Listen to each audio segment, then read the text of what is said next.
نحمده ونصلي على رسوله الكريم اللهم صل على محمد النبي الأمي وعلى آله وأصحابه وبارك وسلم۔ عقائد اہل سنہ والجماعہ میں ہمارا آج کا عقیدہ ہے فتنہ انکار حدیث کے بارے میں۔ حدیث مبارکہ نبی کریم صلی اللہ علیہ وسلم کے اقوال کو، آپ کی باتوں کو، آپ علیہ السلام کے افعال کو اور آپ صلی اللہ علیہ وسلم کی تقریرات کو کہتے ہیں۔ نبی کریم صلی اللہ علیہ وسلم کے ارشادات، آپ کے اقوال، آپ کی مبارک باتوں کو قولی حدیث کہا جاتا ہے۔ جو آپ صلی اللہ علیہ وسلم کے افعال ہیں، آپ صلی اللہ علیہ وسلم کے پیارے حرکات، آپ صلی اللہ علیہ وسلم کے بدن مبارک سے نکلے ہوئے افعال اور کام، ان کو فعلی حدیث کہتے ہیں۔ اور کسی مسلمان کا، کسی صحابی کا رضی اللہ تعالیٰ عنہ کا آپ صلی اللہ علیہ وسلم کے سامنے کوئی کام کرنے یا یعنی کسی کام پر آپ صلی اللہ علیہ وسلم کے مطلع ہونے پر خاموشی اختیار فرمانے کو تقریری حدیث کہتے ہیں۔ تقریر اردو میں ہم بات کرنے کو یا بیان کرنے کو کہتے ہیں، لیکن تقریری حدیث وہ حدیث ہوتی ہے کہ صحابی نے آپ صلی اللہ علیہ وسلم کے سامنے کوئی بات کی، کوئی کام کیا، آپ صلی اللہ علیہ وسلم نے اس کو منع نہیں فرمایا، خاموشی اختیار کی، تو اس کو کہا جاتا ہے تقریری حدیث۔ جس حدیث کے راوی ہر زمانے میں اتنی تعداد میں ہوں کہ ان سب کا جھوٹ پر اتفاق کر لینا یا اتفاقاً ان سے جھوٹ کا صادر ہو جانا یہ محال ہو، ناممکن ہو، ایسی حدیث کو متواتر کہا جاتا ہے۔ خبر متواتر کا علم وہ قطعی ہوتا ہے۔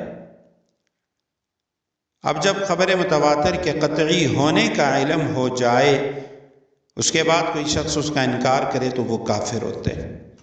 جس حدیث کے راوی ہر زمانے میں اس قدر کثیر نہ ہوں کہ ان سب کا جھوٹ پر اتفاق کر لینا یا اتفاقاً ان سے جھوٹ کا صادر ہونا یہ ناممکن نہ ہو، تو البتہ کسی زمانے میں یعنی اس حدیث کے راوی وہ 3 سے کم نہ ہوں، ہر دور میں کم از کم 3 راویوں نے اس کو روایت کیا ہو، اس کو خبر مشہور کہا جاتا ہے۔ اور جس حدیث کے راوی کسی زمانے میں 3 سے بھی کم ہو جائیں، اس کو خبر واحد کہا جاتا ہے۔ خبر واحد کا منکر کافر نہیں، خبر واحد کا جو منکر ہوتا ہے وہ گمراہ ہے، فاسق و فاجر ہے۔ خبر متواتر وہ یقین کا فائدہ دیتی ہے، البتہ خبر واحد یہ ظن کا فائدہ دیتی ہے، گمان کا فائدہ دیتی ہے۔ قرآن کریم میں جس ظن کی پیروی سے روکا گیا ہے وہ بے سند اور بے دلیل بات کے معنی میں ہے۔ خبر واحد جس ظن کا فائدہ دیتی ہے وہ راجح جانب اور غالب ظن کے معنی میں ہے۔ لہذا قرآن کریم کی ایسی آیات سے خبر واحد کی حجیت کا انکار کرنا غلط ہے۔ بعض بدبخت وہ کہہ سکتے ہیں کہ یہ خبر واحد تو ظنی ہے، اور قرآن کریم نے جو مشرکین اور کافر ہیں ان کے بارے میں کہا یظنون انہم ملاقو ربہم، یا جو کفار ہیں تو انہوں نے کہا کہ مسلمانوں کے بارے میں کہ یہ وہ لوگ ہیں۔ قرآن کریم میں اللہ سبحانہ وتعالی نے ظن کی جو اتباع ہے اس سے منع فرمائے۔ انہم الا یظنون، یہ گمان، ظن، ان یتبعون الا الظن، وہ ظن کی پیروی کرتے ہیں، گمان کی پیروی کرتے ہیں۔ تو بعض بدبخت وہ کہہ دیتے ہیں خبر واحد ظنی ہے لہٰذا اس کی پیروی نہیں کرنی چاہیے۔ تو وہ جس قرآن کریم نے جس ظن سے منع کیا ہے وہ بے سند اور بے دلیل بات کے معنی میں ہے۔ خبر واحد جس ظن کا فائدہ دیتی ہے وہ راجح اور غالب ظن کے معنی میں ہے۔ خبر واحد دلائل اور شرعی دلیلوں میں سے ایک دلیل اور حجت ہے۔ نبی کریم صلی اللہ علیہ وسلم کے عہد مبارک میں بہت سے صحابہ کرام رضی اللہ تعالیٰ عنہ کے پاس لکھی ہوئی احادیث موجود تھیں۔ جن میں حضرت علی رضی اللہ تعالیٰ عنہ، حضرت عبداللہ ابن عباس، حضرت جابر، حضرت انس، عامر ابن حزام، حضرت ابو ہریرہ، حضرت عبداللہ ابن عامر، عبداللہ ابن عمر، ایک عبداللہ ابن عمر ابن عاص ہیں اور ایک عبداللہ ابن عمر رضی اللہ تعالی عنہ، ان صحابہ کرام کے پاس لکھی ہوئی احادیث کا ذخیرہ تھا، اور اکثر صحابہ کرام وہ احادیث کو زبانی یاد رکھتے تھے۔ دوسری صدی ہجری میں احادیث کو باقاعدہ کتابی شکل میں لکھا گیا، اور اس سے پہلے بھی احادیث لکھی ہوئی موجود تھی لیکن انفرادی طور پہ۔ احادیث مبارکہ ہر زمانے میں محفوظ رہی ہیں، البتہ اس کی حفاظت کے طریقے وہ بدلتے رہے۔ قرن اول میں اسے سینوں کے ذریعے محفوظ کیا جاتا رہا، اور اس کے بعد پھر کتابت کے ذریعے، لکھائی کے ذریعے اس کو محفوظ کیا گیا۔ قرآن کریم کے بعد جو سب سے بڑی دلیل ہے وہ نبی کریم صلی اللہ علیہ وسلم کے احادیث ہیں، اس کے بعد اجماع امت کا مقام ہے، اور چوتھا جو درجہ ہے وہ قیاس شرعی کا ہے۔ احادیث مبارکہ کا موضوع اور بیان یہ ایک وسیع موضوع ہے، اور اس میں یہ ہوتا ہے کہ احادیث کی جو اقسام ہیں وہ بیان کی جاتی ہیں۔ احادیث مبارکہ میں پھر بہت سے ایسے احادیث ہیں جن میں تمثیلات بیان کی گئیں، مثالیں بیان کی گئیں، ایسے احادیث جن میں احکام بیان کیے گئے۔ کچھ احادیث جنت، جہنم، حشر کے بارے میں ہے، یوم آخرت کے بارے میں، فتنوں کے بارے میں، عذاب قبر کے بارے میں، اور اسی طرح دیگر حدود و قصاص، تعزیرات وغیرہ اس کا ان میں بیان ہے۔ تو خلاصہ یہ ہے کہ حدیث میں دین کا بہت بڑا حصہ بیان کر دیا گیا۔ انکار حدیث سے ان تمام چیزوں کا انکار لازم آتا ہے۔ سب سے پہلے معتزلہ نے بعض علمی قسم کے شبہات کی بنا پہ خبر واحد کی حجیت کا انکار کیا، جبکہ خبر واحد کے حجت ہونے پر قرآن و حدیث کے بے شمار دلائل موجود ہیں۔ اور پھر قریب کے زمانے میں، ماضی قریب میں، منکرین حدیث نے بے دینی اور اتباع خواہشات کی بنا پر حدیث کی حجیت کا انکار کیا۔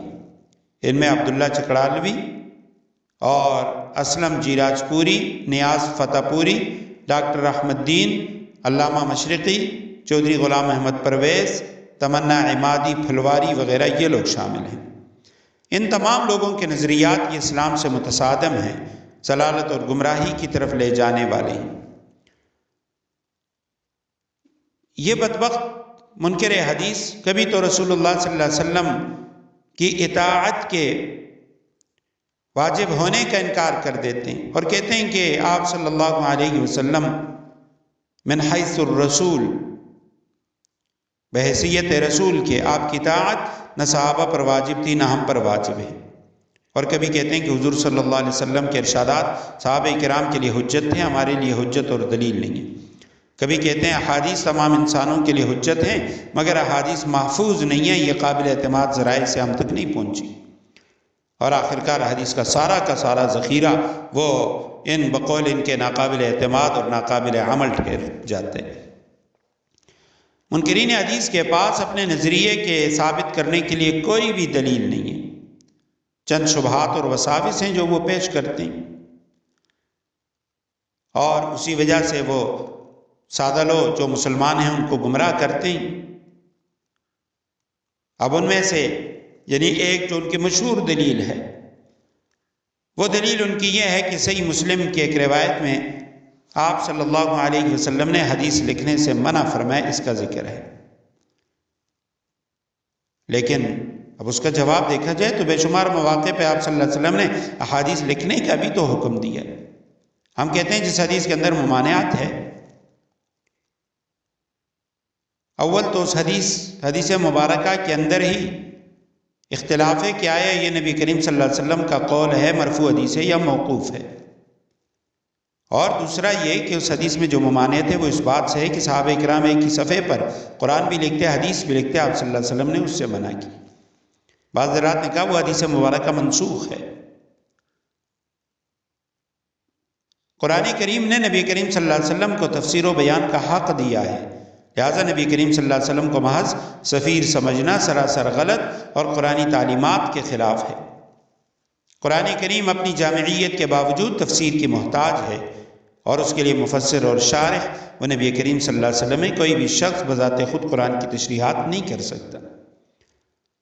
قرآن کریم کی کتنی ایسی آیات ہیں جس میں من یطع الرسول فقد اطاع اللہ، نبی کریم کی اطاعت کو اللہ کی اطاعت قرار دیا، نبی کریم صلی اللہ علیہ وسلم کی اطاعت کو لازمی اور ضروری قرار دیا۔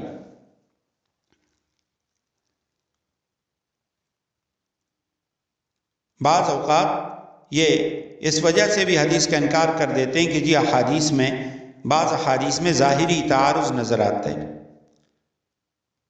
کہ جی ایک حدیث کچھ کہہ رہی ہے، دوسری حدیث اس کے مقابل ہے، تو ہم کہتے ہیں کہ جی اس میں تو ترجیح ممکن ہے، ایک حدیث راجح ہو دوسری مرجوح ہو، یا دونوں احادیث کے اندر تطبیق بھی ہو جاتی ہے، یا ناسخ منسوخ ہوتی ہے، ایک حدیث منسوخ ہوتی ہے دوسری اس کے لیے ناسخ ہوتی ہے۔ تو اگر یہ دلیل ہم ان کی قابل اعتماد اس کو مان لیں تو پھر تو یہ بھی کہا جا سکتا ہے کہ قرآن کریم کی بعض آیات میں ظاہری تعارض پایا جاتا ہے، تو کیا اس سے الیاذ باللہ ہم قرآن کریم کے حجت ہونے کا انکار کر دیں؟ علماء نے لکھا جس طرح انا نحن نزلنا الذکر وانا لہ لحافظون، سورہ حجر کی آیت نمبر 9، اس میں اللہ سبحانہ وتعالی نے قرآن کی حفاظت کا ذمہ لیا، اسی طرح حدیث کی حفاظت کا بھی ذمہ لیا، کیونکہ قرآن الفاظ اور معانی دونوں کے مجموعے کا نام ہے، اور معانی قرآن و احادیث مبارکہ ہیں، تو جیسے قرآن کی حفاظت کا ذمہ لیا اسی طرح احادیث مبارکہ کی حفاظت کا بھی ذمہ لیا گیا۔ صحیح احادیث کی تعداد 50,000 ہے۔ بعض اوقات وہ یہ بھی کہہ دیتے ہیں کہ جی یہ فلاں کتاب میں اتنی حدیثیں، فلاں میں اتنی حدیثیں، فلاں میں، یہ تو لاکھوں حدیثیں ہیں۔ تو ایک شخص اپنی زندگی میں وہ چونکہ عقل پرست ہوتے ہیں بدبخت، تو وہ کیا کرتے ہیں کہ نبی کریم صلی اللہ علیہ وسلم کی 23 سالہ نبوت والی زندگی، اس کو یہ جو لاکھوں احادیث یعنی جن کا ذکر آتا ہے اس کے اوپر تقسیم کر کے کہتے ہیں کہ جی ہر سیکنڈ میں یا ہر منٹ میں اتنی حدیثیں بنتی ہیں۔ تو اس سے یہ ثابت کرنے کی کوشش کرتے ہیں الیاذ باللہ کہ یہ احادیث جو ہیں یہ گڑی ہوئی ہیں، ایسا نہیں ہے۔ صحیح احادیث کی تعداد وہ 50,000 ہے۔ اس کے جو طرق ہیں، اس کی جو سندیں ہیں، اس کے تعدد کی بنا پہ ایک صحابی روایت کرتے ہیں، اب صحابی کے شاگرد ہیں وہ روایت کرتے ہیں، اس سے اگلا شخص، اب چونکہ شاگرد بدل گئے تو اس کی سند جو ہے وہ تبدیل ہو جاتی ہے، اوپر حدیث ایک ہی ہوتی ہے۔ تو یہ طرق جو ہوتے ہیں، حدیث کی جو سندیں ہوتی ہیں، اس کی بنا پہ یہ تعداد 7 لاکھ سے بھی متجاوز ہو جاتی ہے۔ تو اسی وجہ سے اگر کسی محدث کے بارے میں یہ کہا جائے انہیں اتنی لاکھ احادیث یاد تھیں، یا انہوں نے اتنی لاکھ، 7 لاکھ، 6 لاکھ، 4 لاکھ احادیث اس کا انتخاب، اس میں سے انتخاب کر کے اس نے بخاری لکھی یا مسلم لکھی، تو یہ تعداد طرق اور اسناد کی بنا پر بیان کی جاتی ہے، متن حدیث کے حوالے سے بیان نہیں کی جاتی کہ بھئی اتنی لاکھ احادیث، کیونکہ صحیح احادیث کی کل تعداد وہ 50,000 ہے، اور طرق اس کی جو سند ہیں اس لحاظ سے جو نقل کرنے والے لوگ ہیں ان کی بنا پہ احادیث مبارکہ اس کی تعداد جو ہے وہ زیادہ ہو جاتی ہے اور اس میں تکرار آ جاتی ہے۔